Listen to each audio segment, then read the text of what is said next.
everyone, and welcome back. I hope everyone had a wonderful weekend, and I sure as heck did. So, today we will be looking at the Transformers War for Cybertron / Legacy Soundwave.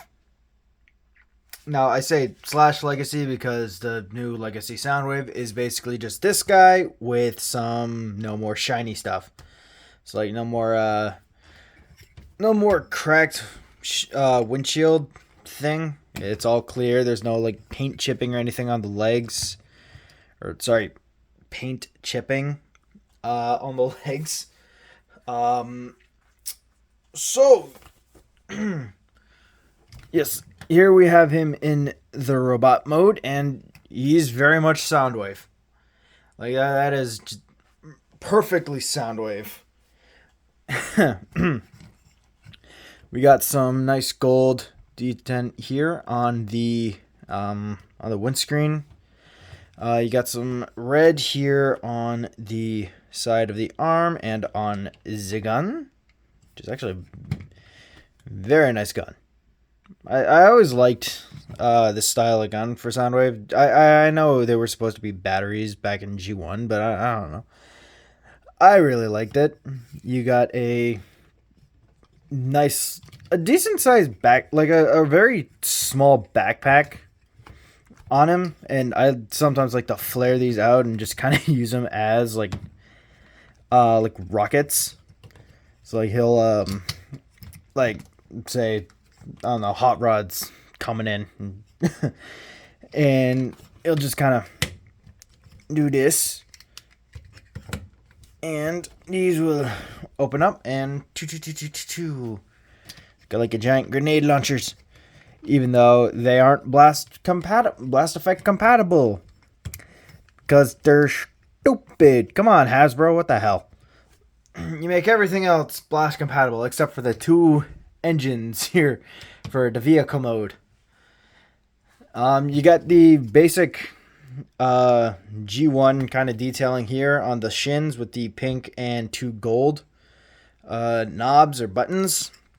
You have the signature Soundwave rewind, fast forward, I guess pause and play, and then I think the middle one here is supposed to be like the fake eject button, because we all know the eject button is here. Get back in there, Laserbeak. Did not mean to hit the button. And apparently Soundwave's arm is falling off. Whoopsie doodles.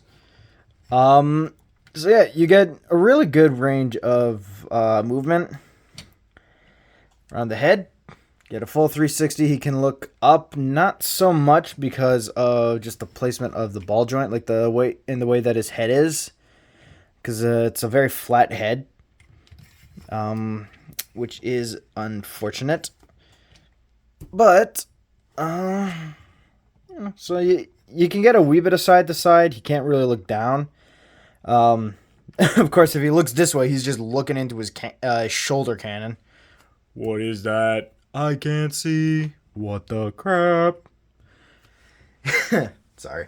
It's been a very long day, and I'm a wee bit tired, but I promised you a video, so I am delivering a video because, you know, a couple years of being an idiot. So, yeah. Trying to be responsible. Arms can go full out. He can do the T-pose of Doom. Soundwave can damn it. Soundwave can T-pose better than Magnus. Yay. So he can do that. I feel like that's just a running thing now with me. It's just the T-pose of Doom.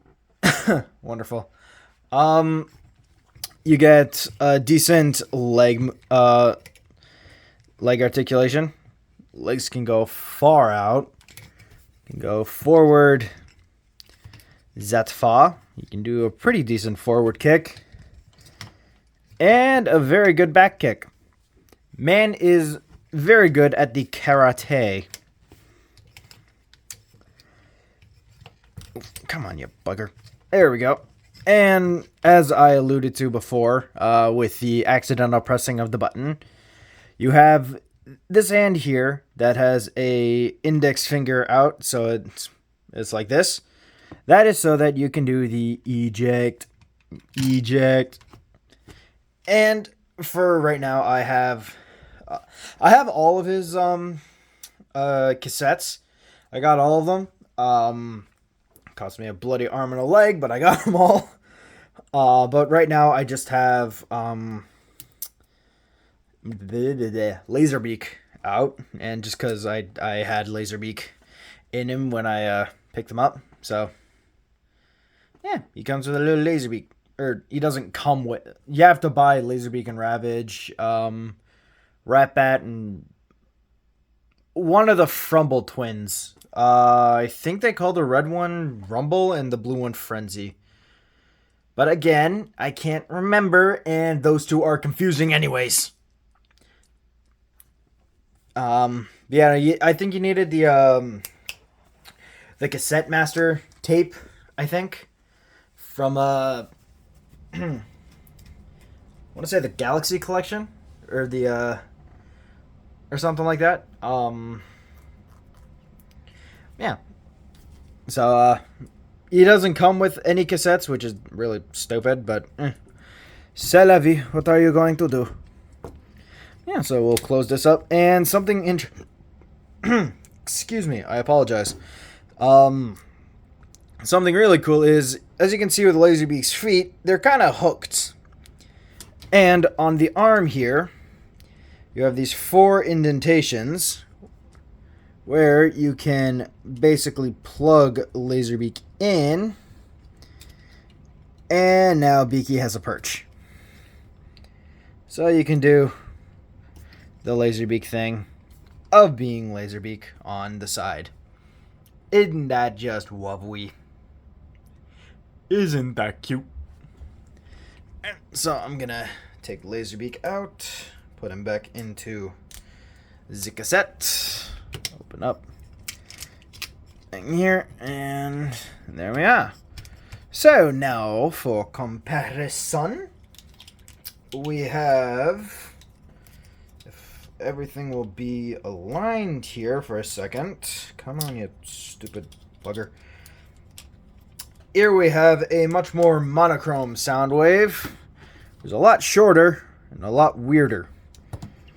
This is the Studio Series Revenge of the Fallen Soundwave, when he turned into a Satellalite, Satamalite. Satellite. I'm just trying to be a dick. Sorry. Again, long day, brain no worky, stupid joke. That has gone on too far, or gone on too long. So here he is with a alternate universe version. So you have that,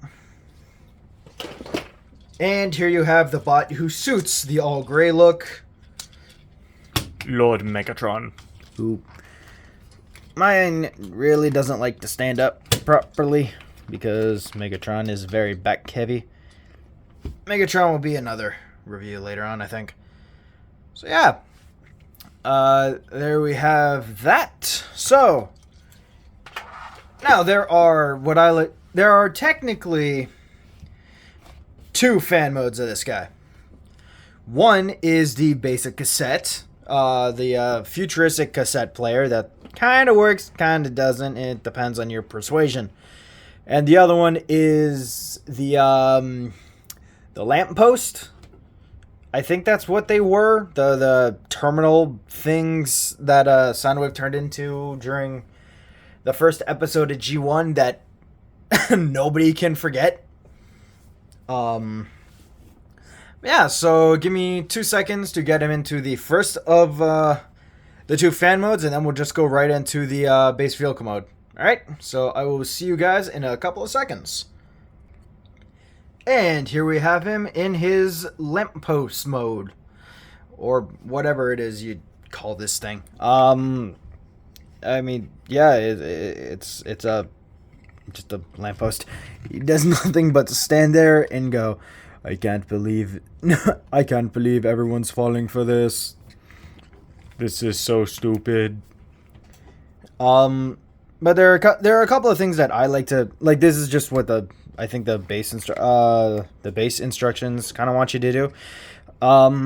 What I like to do is I also fold out these two side gums, and then these ones here, and then kind of fold the arms this way. I think it was. That was the way that I had it. Just to kind of, close the arms. Oh, no, the way that I had it was like this so that they sit flush. There we go. I found it. I found my stupidity. So that's basically it for that fan mode. 2 more seconds and we will have him in the proper fan mode. And here we have it in the space boombox. Come on, focus. We good? All right, and here we have him in the space boombox mode. Now, I would like to preface this by saying I got the kind of way that this works off of Prime versus Prime. So this is his actual fan mode, not mine. Obviously. But yeah, so this you can kind of see that these here what would be the front end of the ship mode basically just become the speakers. You have, I guess, 2 extra speakers here. And yeah, you got where, the disc or the mini V8 mini record cassette tape. That was embarrassing. That was extremely embarrassing. Yeah, that was awkward. I can't believe I forgot the word for cassette tape, even though, oh my god. It has been a super long day. Holy crab baskets. That's crab baskets, not the other thing. So yeah, and quite honestly, I do kind of keep him in this mode more often than not because, I mean, it's kind of adorable. It's what the heck, but it's also really cool. So, give me 1 more second and we'll get to the actually, you know what? No, we're not even going to do the pause thing because this is super simple and really, really easy. I'm just going to take the antenna, put that up, put that here. Move this over and around. Connect these. These go here.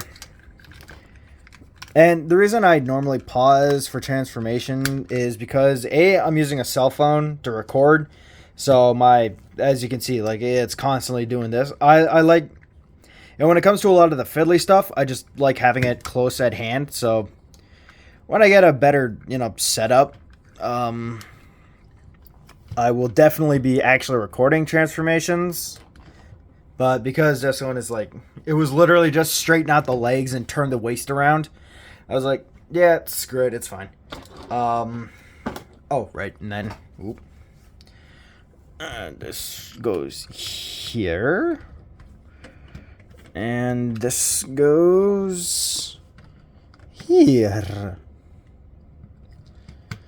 And here we have his ship mode. And it's definitely a thing. Judging by the size of the cockpit, it's supposed to be huge. This thing is gigantic. And with the flat nose here, I can honestly see it as a troop carrier. Or kind of like a what do you call an aircraft carrier. So you'd have armadas of seekers loading up here and then shooting off. Or I guess when my Micromasters come in, I'll just have the jet team just kind of chilling out on top here. Yeah, and then you just have the back section of him just literally being, oh hey, I wonder what this is. Why is there a giant gap here? Piece of glass. Now, I normally have the blue frumble in here, just because it makes it, a little less easy to tell that there's, something else in here. When I'm playing around with this figure, I kind of pretend that this is a bomber, like a bomb mode. So when he's up in the air, it just flat out shoots down. So he'll just shoot Laserbeak or any of the other cassette cons, like straight down into a fight. So he'll send Laserbeak down and just go, Laserbeak, do your thing. So yeah, there he is in spaceship mode. Here is an alternate universe take on a spacey mode Soundwave, who likes to come apart a lot. This version of Soundwave does also come with a stand, but that stand is currently being used by a Gundam. And I really don't want to pry it away from a Gundam, because those things are scary, man. Have you ever seen a Gundam? Terrifying. Went the entire review without doing it, and it did it. And I touched it. Stupid light. So yeah. That is that. Here we go. There we go. So, decent size height here. That's just Soundwave standing up, and then the satellite's a bit taller, but with the two kind of antennae thingies here, his head is just poking right out. Yeah, so that is it for satellite Soundwave. And here he is with Megatron. And the reason why Megs has the blue cannon on it, the shattered glass, is because I don't know where I put the other cannon. Normally I have it together, but I was playing around with a minor type Megatron, so like a Megatron before the war, so he didn't have the giant fusion cannon. Or no, he had the giant fusion cannon, but it was more like a drill kind of thing. That was the prospect that I was going with. Sticking to like the IDW idea of him being an energon miner, and then blah blah blah blah blah. You don't want to hear about my stupid fan fiction.